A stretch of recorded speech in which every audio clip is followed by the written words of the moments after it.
सोचिए स्कूल्स में आपको सिखाया गया इकोनॉमी ग्रो करेगी तो सब ठीक हो जाएगा। जीडीपी बढ़ेगी तो जॉब्स आएंगी और जॉब्स आएंगी तो गरीबी भी खत्म हो जाएगी और फिर हर तरफ होंगी खुशियां ही खुशियां, खुशियां ही खुशियां और खुशियां ही खुशियां। पर मेरे मन में आज एक सवाल उठा है। जीडीपी मानते हैं कि थोड़ा बहुत तो बढ़ गया है, पर गरीब और गरीब कैसे हो गया? पृथ्वी की हालत आज इतनी खराब कैसे हो गई? नदियों का पानी पीने लायक क्यों नहीं बचा? मिट्टी इतनी नॉन फर्टाइल कैसे होती जा रही है? इतना ही नहीं, मेरे मन में एक और सवाल आता है।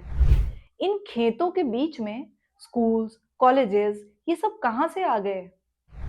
भारत की इतनी बड़ी जनसंख्या के बीच मात्र 26 एम्स ही क्यों हैं? जबकि 40,000 से ज्यादा प्राइवेट हॉस्पिटल्स क्या कर रहे हैं? और इतना ही नहीं, मेरे मन में एक सवाल और भी आ रहा है। आज युवाओं के बीच इतनी ज्यादा एंजाइटी आम बात कैसे बन चुकी है? आइए यहां से मैं शुरू करना चाहूंगी आज के टॉपिक डोनट इकोनॉमिक्स को। ये एक ऐसी किताब है जो कहती है प्रॉब्लम कैपिटलिज्म नहीं, प्रॉब्लम सोच का डिजाइन मॉडल है। इस किताब की ऑथर कैट रेवर्ट एक बेसिक सवाल पूछती हैं। क्या जीडीपी सच में वेल बीइंग मेजर करता है? आइए आपको जीडीपी की सच का आधा ढांचा दिखाती हूँ।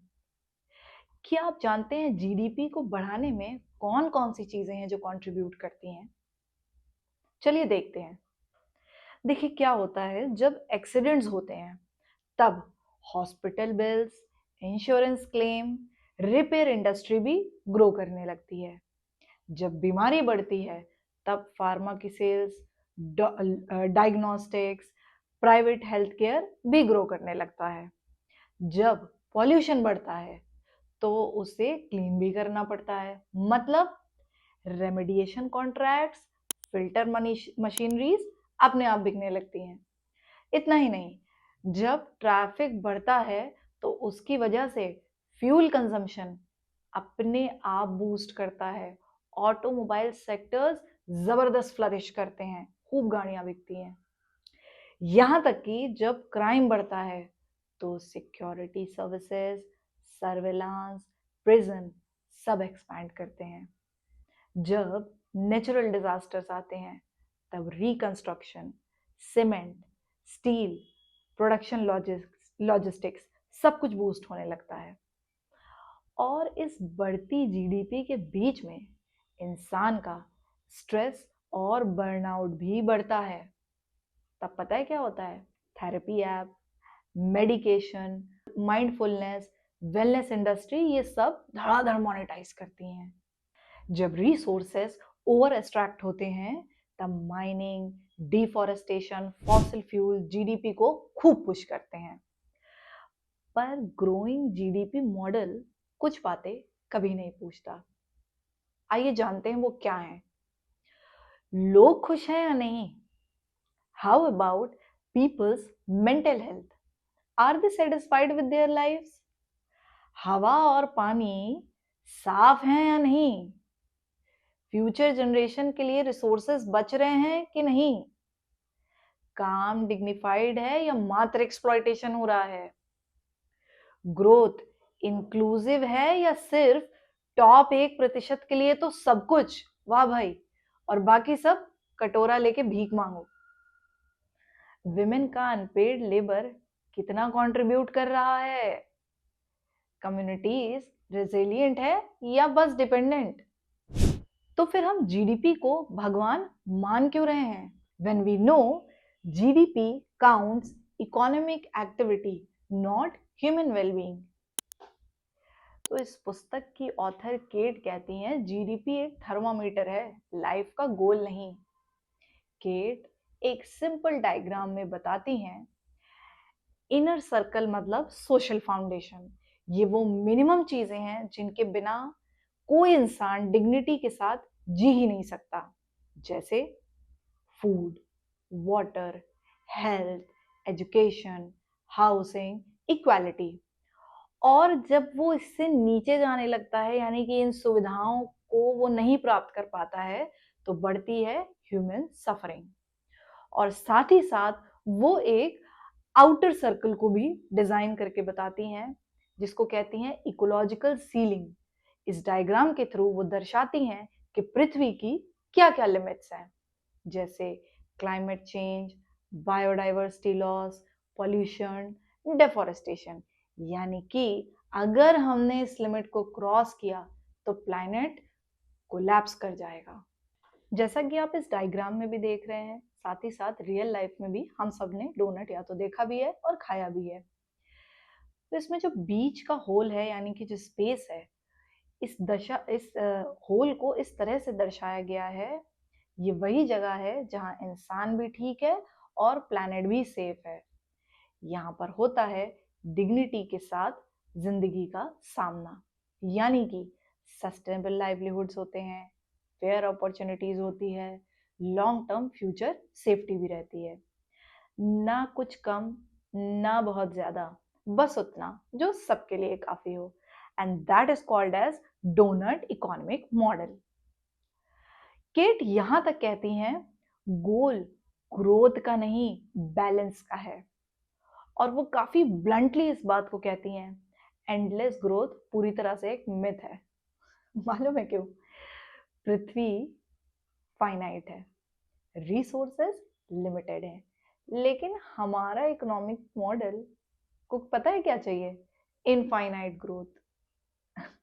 एक ऐसी चीज, आप ऐसा समझ लीजिए, एक इंसान कह रहा है मैं दिन भर ठूस ठूस कर खाऊंगा और खाता ही रहूंगा पर मेरा पेट कभी नहीं भरेगा। एब्सर्ड लग रहा है ना? केट एक और बात पूछती है हमसे, कौन है जो ग्रो कर रहा है? आखिर किसका प्रॉफिट हो रहा है? अच्छा, पॉल्यूशन ग्रो कर रहा है या फिर कह ले इनइक्वालिटी ग्रो कर रही है? हम्म तो आइए अब समझते हैं कि हमारा ट्रेडिशनल इकोनॉमिक्स हमसे बोलती क्या है। वो हमसे कहती है इंसान सिर्फ सेल्फिश होता है, पर केट कुछ और बता रही है हमें। केट हमसे हमारे स्वभाव की भी बात कर रही है। वो कहती हैं हाँ बिल्कुल इंसान सेल्फिश होता है, लेकिन वो केयरिंग भी होता है। इतना ही नहीं, अगर हम एग्जाम्पल देखें तो हम क्या करते हैं रियल लाइफ में? हम बच्चों की मदद भी करते हैं, हम बुजुर्गों की मदद भी करते हैं, हम कम्युनिटीज बनाते हैं, हम अच्छे कामों में वॉलंटियरिंग भी करना पसंद करते हैं। हमारे अंदर प्रेम की एक भावना होती है। पर सिस्टम्स ऐसे बनाए गए हैं जो हमें सिर्फ ग्रीडी मशीन्स की तरह ट्रीट कर रहे हैं। यहाँ पर डोनट इकोनॉमिक्स बोलती है ऐसे सिस्टम डिजाइन करो जो इंसान की अच्छी साइड्स को एक्टिवेट करे।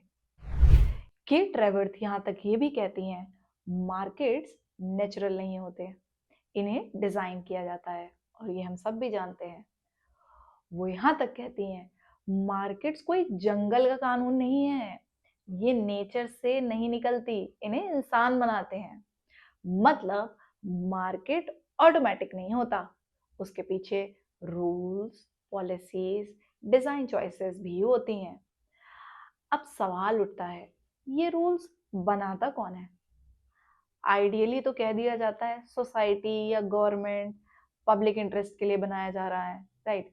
पर रियलिटी में बड़ी कॉरपोरेशंस, पावरफुल इंडस्ट्री लॉबीज, जिनके पास पैसा, एक्सेस और इन्फ्लुएंस होता है।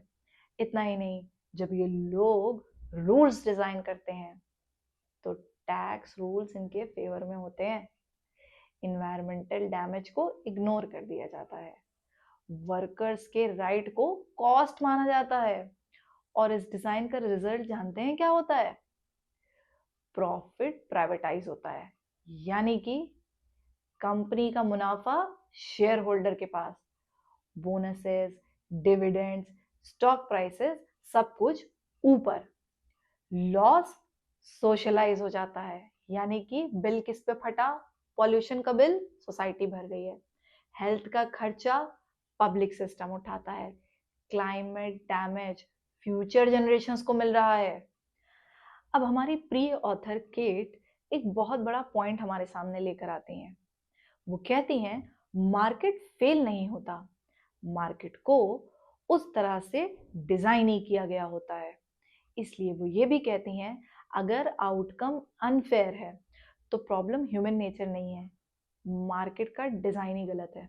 Today, there are over 70 local governments around the world that are working with the donut as a framework for transforming their futures. This began with Amsterdam, but then quickly Copenhagen, Barcelona, Brussels. It's now spread to Vermont in the US, to Ipoh in Malaysia, Salthana Bay in South Africa, El Monte in Chile, cities in Turkey. All over the world, there are towns and cities picking this up, saying, what would it mean for us here? And what's really powerful about it is that they're adapting it to their own local context to make it real where they are. So it's not imposing a solution, and there's no imposed policies. It's all about, what would it mean to thrive here, to be regenerative, to be distributive here with our history, our culture, our values, and our possibilities. जो rules बना रहा है बस वही game जीत रहा है, बाकी सब सिर्फ हार रहे हैं। अब डोनट इकोनॉमिक्स हमारे सामने एक सॉल्यूशन लेकर आ रही है, जो कहता है मार्केट को रीडिजाइन करो ताकि प्रॉफिट के साथ लोग और पृथ्वी भी सेफ रहें। इकोनॉमी सर्व करे, ना कि सिर्फ एक्सट्रैक्ट करे। तो सवाल ये नहीं है कि मार्केट काम कर रहा है या नहीं। जानते हैं सवाल क्या है? मार्केट किसके लिए काम कर रहा है? तो डोनट इकोनॉमिक्स मॉडल, जो कि बहुत ही बेहतरीन मॉडल है, ये कहता है अगर रूल्स गलत हैं तो गेम भी गलत ही होगा। बात खत्म। ये किताब सिर्फ क्रिटिक नहीं करती, ये सॉल्यूशन भी देती है। आइए देखते हैं केट हमको किस प्रकार से सॉल्यूशन प्रोवाइड कर रही हैं, जैसे circular economy, regenerative design, sharing models, local resilience. इन सब में कंपनी का रोल्स एक्सट्रैक्शन का नहीं, रीजनरेशन का है। आप जानते हैं इंडिया के पास इस समय पॉपुलेशन प्रेशर है, क्लाइमेट वल्नरेबिलिटी है, इनइक्वालिटी है। तो सिर्फ जीडीपी बढ़ाने से स्लम्स खत्म नहीं होंगे, ना ही हीट वेव्स रुकेंगी, वाटर क्राइसिस भी सॉल्व नहीं होगा। तो इंडिया को वास्तविक रूप में चाहिए development with dignity, without destruction, right? और डोनट इकोनॉमिक मॉडल यही रोड मैप हमें प्रोवाइड कर रहा है। केट वर्थ ये नहीं कहती कि इकोनॉमी छोटी करो, वो ये कहती हैं इकोनॉमी को रीडिजाइन करो ताकि बच्चे भूखे ना सोएं और प्लैनेट जिंदा रहे। तो डोनट इकोनॉमिक्स कोई फैंटेसी नहीं है, ये एक सर्वाइवल मैनुअल है, और शायद ये फ्यूचर की लास्ट वार्निंग भी है। और यहीं पर मैं इस बुक की समरी के कुछ और खुलासे भी आपके सामने करना चाहूंगी। देखिए, डोनट इकोनॉमिक्स सिर्फ एक किताब नहीं है, ये एक आईना है, और ये आईना हमें एक अनकंफर्टेबल सच भी दिखाता है। मालूम है हिबा ग्रीन वॉइस का जन्म कैसे हुआ? किसी बोर्ड रूम में नहीं बना हिबा ग्रीन वॉइस, न किसी कॉरपोरेट पिच डेक से। ये बना पॉल्यूटेड शहरों के बीच, हॉस्पिटल कॉरिडोर्स के बाहर, एनिमल शेल्टर्स की चुप्पी में, कंप्लायंस फाइल्स के पीछे छुपी ह्यूमन और इकोलॉजिकल कॉस्ट को देखकर जब हमने देखा कि क्या पॉलिसी हैं, फैक्ट्री वाकई लीगली चल रही हैं, अगर चल रही हैं तो वर्कर्स इतने अनसेफ कैसे हैं, ईएसजी रिपोर्ट अगर पूरी तरह से ग्रीन दिख रही है तो ग्राउंड पर इतना पॉल्यूशन कैसे है, कंप्लायंस पेपर पर अगर सब कुछ क्लीन है तो रिवर्स हमारी जहर कैसे बन रही है, पानी पीने लायक क्यों नहीं बच रहा है, क्लाइमेट एक्शन सिर्फ पोस्टर भर क्यों बन के रह गया है, एनिमल्स कोलैटरल डैमेज माने जा रहे हैं। तब एक बात मुझे क्लियर हो गई, सिस्टम्स का प्रॉब्लम इम्प्लीमेंटेशन नहीं, डिजाइन है। और यही बात कैट रेवर्थ भी हमसे अपनी किताब के माध्यम से कह रही हैं। ईएचएस, ईएसजी, रिस्क, कंप्लायंस सब डोनट इकोनॉमिक मॉडल के ही टूल्स हैं। अगर आप ध्यान से देखें तो ईएसजी का मतलब, या कह लें ईएचएस का मतलब क्या है? सोशल फाउंडेशन को नीचे गिरने से बचाना। और ईएसजी का मतलब क्या होना चाहिए? डोनट के बीच में रहना, यानी कि जिस बैलेंस की हमने आपसे बात करी थी। और रिस्क मैनेजमेंट का असली मतलब हुआ इकोलॉजिकल सीलिंग को क्रॉस ना करना। कंप्लायंस का असली काम क्या हुआ? सिर्फ कानून को फॉलो करना नहीं, डैमेज को भी प्रिवेंट करना। और क्लाइमेट एक्शन का गोल हुआ ग्रोथ को ही नहीं, सर्वाइवल को भी प्रोटेक्ट करना। पर समस्या सिर्फ तब आ जाती है जब ये सिर्फ डॉक्यूमेंट पर टिक बॉक्स बन जाते हैं या फिर ऑडिट की फोटोज ही फोटोज रह जाती हैं। यानी कि एनुअल रिपोर्ट का सेक्शन तो बन जाता है, लेकिन डोनट वेस्ट हो जाता है, या कह ले डोनट पूरी तरह से फट जाता है। एनिमल क्रुएलिटी, पॉल्यूशन, वेस्ट, ये सब बाहरी बातें नहीं है, लेकिन ट्रेडिशनल इकोनॉमिक्स जरूर बोलती है ये सब बाहरी बातें हैं। पर जो हमारे भले के लिए है, यानी कि डोनट इकोनॉमिक मॉडल, वो कहता है अगर सिस्टम किसी को या किसी चीज को नुकसान पहुंचा रहा है तो वो एक्सटर्नल नहीं, सेंट्रल प्रॉब्लम है।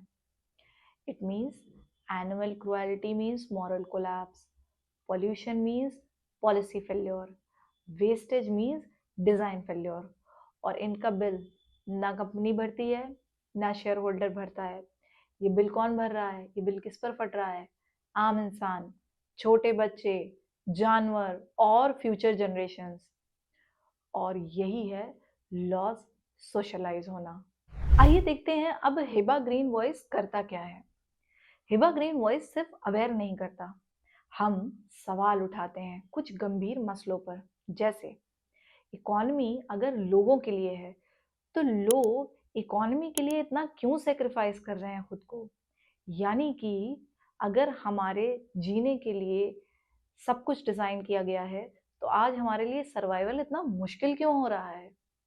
इसलिए हम ये भी बात कर रहे हैं कि ग्रीन कंप्लायंसेस को फॉलो करो, एथिकल सप्लाई चेन्स को भी फॉलो करो, ह्यूमेन वर्क प्लेसेस बनाओ, क्लाइमेट अलाइंड डिसीजन मेकिंग होनी चाहिए, क्रुएलिटी फ्री सिस्टम्स भी होने चाहिए।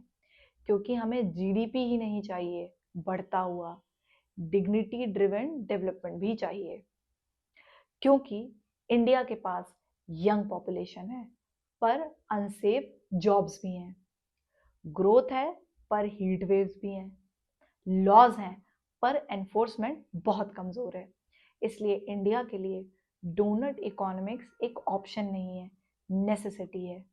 क्योंकि अगर सोशल फाउंडेशन स्ट्रांग नहीं हुआ और इकोलॉजिकल सीलिंग टूट गई तो ग्रोथ मीनिंगलेस हो जाएगी। हम या तो इकोनॉमी को रीडिजाइन करेंगे या फिर इकोनॉमी हमें ही रीडिजाइन कर देगी सफरिंग के थ्रू। तो डोनट इकोनॉमिक्स कोई यूटोपियन सपना नहीं है, ये एक सर्वाइवल फ्रेमवर्क है। अगर आपको लगता है इकोनॉमी का मतलब सिर्फ पैसा नहीं, डेवलपमेंट का मतलब सिर्फ स्पीड नहीं और ग्रोथ का मतलब सिर्फ नंबर्स नहीं, तो आप सही जगह पर हो। राइट, आगे देखते हैं। हिबा ग्रीन वॉइस इसीलिए बना है ताकि हम सवाल पूछ सकें, सिस्टम को समझ सकें और बेहतर सिस्टम्स को रीडिजाइन करने की डिमांड कर सकें। अगर आप चाहते हैं क्लाइमेट ईएसजी ईएचएस को सिर्फ जार्गन नहीं, जिंदगी से जोड़कर समझना, कंप्लायंस को फियर नहीं, रिस्पॉन्सिबिलिटी बनाना और इकोनॉमी को ह्यूमन बनाना, तो कृपया इस चैनल को सब्सक्राइब कीजिए ताकि इस कॉन्वर्जेशन को ज़्यादा से ज़्यादा लोगों तक आगे बढ़ाने में हमें भी मदद मिले। क्योंकि साइलेंस भी एक चॉइस होती है और अब चॉइस मैं आपके हाथ में देती हूँ। धन्यवाद।